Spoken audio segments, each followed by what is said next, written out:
15th, 2018, and here we are back at the Mojave National Preserve for one night here at the Kelso Dunes roadside camping area. And I just thought I'd quickly share just a couple more gear items that we've been picking up. We had some neighbors here last night, and they were all very polite and quiet. It was wonderful. We're always kind of paranoid about that because we've had so many experiences with noisy camping neighbors. With the neighbors here, though, we had to pick a site that was far away. You know, we wanted to be out kind of in the distance, but in spite of that, people can still sort of see us. So we decided to set up our new privacy tent for an outdoor bathroom. You may be asking why we are using an outdoor bathroom, and I talked about it in another video, but we do have the Thetford cassette toilet. Our preference is not to have to clean that out very often. It even says in the directions also that you're not supposed to travel with it more than 50% full, which kind of indicates to us that there could be issues on like some of these really rough roads we've been driving down with leaking and spilling. So I think, though, in honesty, we could have gotten by without the toilet function.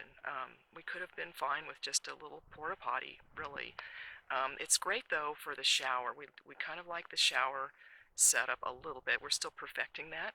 But anyway, this privacy tent has been really great this morning. It was the Wolfwise. They're always a challenge learning how to fold them up. That's the biggest problem. They pop up in like 2 seconds, and you have to stake them down. We haven't tried it in some heavy winds yet, but it's a nice morning. Here's our current solar setup, and I'm not sharing this with you as a recommendation in any way. This is just what we're doing at the moment.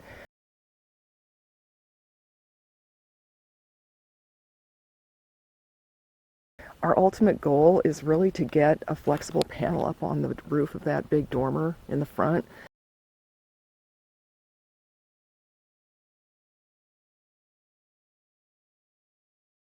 And we're still mulling over exactly how to attach it. That's a long conversation about all the problems people have had with their solar panels on the roof of their RV. The Renogy panel has been really good, and it is heavy.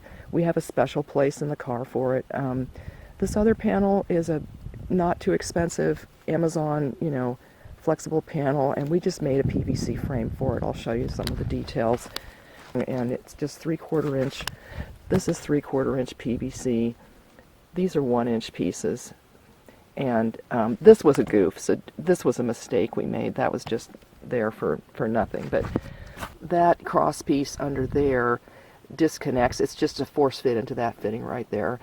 And so when we're packed up, it's just lying loose in the car. And so this whole, this swivels. And this piece just keeps it from swiveling out too far. And we thought if we had some wind, we'd put rocks on this back bar. Then it's just on there with zip ties. The other problem, of course, with this is if anyone wanted to come steal that, they could just basically walk away with it. This one, we always chain it to the wheel of the trailer with a cable, which, of course, if someone had a bolt cutter, they could take that too. Then to connect these up separately, we have this one connected to the ZAMP port that came with the Aliner. We had to make a special fitting, as I mentioned in another video, but we got that working. We have a really long, very heavy gauge extension cord. And then over here for this panel, we made our own little junction box, which really, in the long run, is not a permanent solution, but it's working. We've got there's a little fuse connected to the battery, and then we don't have to keep taking the battery tops off. This is a battery setup that a trailer repair shop suggested to us, and it wasn't super expensive, so we said, sure, let's add these 2 batteries on here. The negative is it makes the tongue heavier, but it's only like about 75 pounds heavier. And this, the 2 propanes are still here, but they do stick out at least 5 inches from the tongue. So when you're making sharp turns, you have to kind of be watching to make sure you don't hit the propane tanks. One of the biggest advantages of this new battery setup is that there's a lock. When we took our trailer into the repair shop, our battery was stolen right out of their parking lot. So we're very aware of battery theft right now. This is our secondary solar controller for the flexible panel, purchased on Amazon for $25. I do not recommend this solar controller at all. It was just inexpensive, and we thought, well, we'll just grab that and see if it works. So we haven't spent a lot of time perfecting our solar system. I just thought I'd mention that this one is, to me, the instructions were just like totally non-existent. And this is our solution for the trash. We just have this old laundry bag that we happen to have around the house, but you could probably do it with one that didn't have the grommets. And we just installed this little hook right here because it doesn't interfere with any of the folding operation of the dormer. It just adds extra support for the trash, and at the end of the trip we just wash the cloth bag. This is here right now because this is splattering. You know, it's a really catch-22. You have to have it up high enough to fill pots with the water, but if you have it up too high, it starts splattering. And also, this jug is just way too long. Here's our Thetford cassette toilet shower situation. I just wanted to mention that we've had, when we first got the trailer 6 months ago, we noticed on the trip home from Arizona, where we bought it, the caulking had failed all the way around. So we asked Aliner to please fix that under warranty, and they did. And now, voila, it's failed again.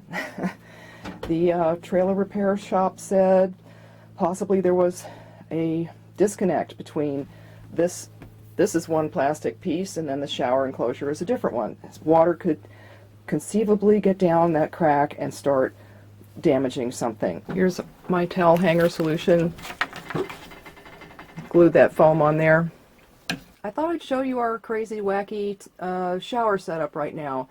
I don't know if you recall in my other video, but when we got the Aliner, there were some straps for hanging the shower curtain up here on the ceiling.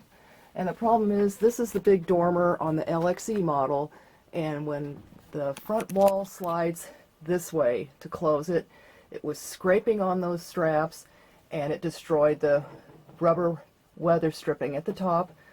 Aliner, under warranty, repaired the weather stripping, and we asked them to take down the straps so we wouldn't have the problem again. I'm showing you this just so you can come up with a better solution and talk about what the issues are with a shower with the LXE model and the Thetford cassette toilet shower. This is a compression rod across here. It happens to just sit on this edging very well, and so that's great. That's all supported. I'm almost wondering if I should just get another one of those and hang everything from 2 compression rods. But this was the shower curtain that came with the unit. I just don't like this. It blows around and sticks to your body. I just don't like that fabric. I like something that's more like a tile shower idea. Which this isn't, but this is heavier vinyl. I went to Bed Bath & Beyond and bought, so I just put some hooks up there. And they also double as hooks for when we're not using the shower. We use the hooks to hang up wet items, and that's been nice. I want something really easy to put up, and this is probably just as hard, or maybe just as time-consuming to put up as the original setup. Maybe you could post your suggestions. It's all Velcroed everywhere, so you don't have a lot of leaks. The biggest issue to me with designing something like this is not letting any water drain over this edge here. Again, we're doing the cold weather camping still. We're not using the hot water heater that came with the trailer or the shower extension. We're just using this. Right now we're using the Zodi battery pack. Again, I'll mention this is a Walmart stock pot. It's about 3 gallons. We just heat the water up here on the cooktop, put it on this metal heat shield. We have the Zodi pump here. The Zodi pump is on the shelf there. And honestly, right now the thing that's saving us the most water is to use the pump to fill up a cup in the shower, and we pour the water with the cup.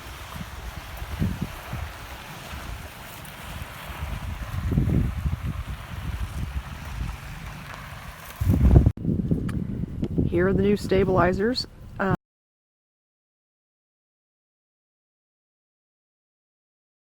They're a little bit more work to get on, and the only other negative is that they're not as short. They don't go as short as the microwave is now cockeyed. I guess it wasn't designed for off-road driving. And finally, the last bits of gear I'd like to share with you that have helped us on this trip. Number one, our new sleeping platform cargo organization that I built. It helps us to get our gear out. We can get our food, our generator, our coolers, our food, without moving everything else that used to be on top of it. That's been great, and I have a separate video about that, and I highly recommend getting some kind of 2.5 gallon water container. The greatest thing about this is now we can pack water in all kinds of unusual places that we couldn't pack it before, and I can actually lift it myself. Managed to get 5 gallons up by the driver. Actually, we have 10 gallons up kind of behind the driver's seat now, off the rear axle, which I think is a great idea when you've got a heavy tongue weight. We also managed to get 5 extra gallons in the wheel well compartment on the trailer.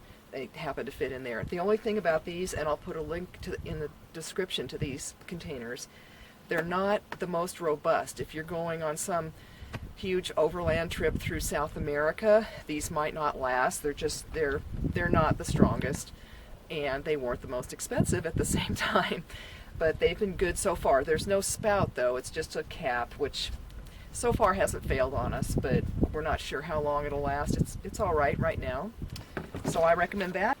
This is one of the times when it's paid off to have 2 cell phone plans. This is the first time that Verizon has come through with more bars versus 0 for AT&T here. Another gear suggestion is this little folding desk that I found on Amazon, which I love using in the Aliner because I can just relax with lots of pillows and work away. There's plenty of room for the mouse, the laptop.